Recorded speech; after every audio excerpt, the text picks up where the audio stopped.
السلام علیکم ورحمۃ اللہ وبرکاتہ۔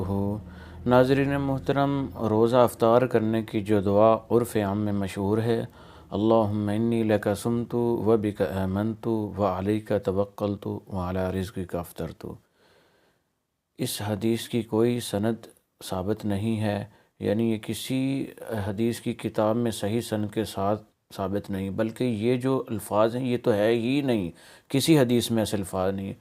صرف سنن ترمذی ایک کتاب ہے حدیث کی، اس میں یہ الفاظ ہیں اللہم لک صمت و علی رزقک افطرت، اس کی بھی سند ضعیف ہے۔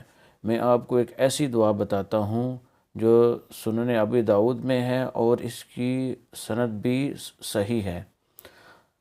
ذہب الظمأ وابتلت العروق وثبت الاجر ان شاء اللہ تعالی۔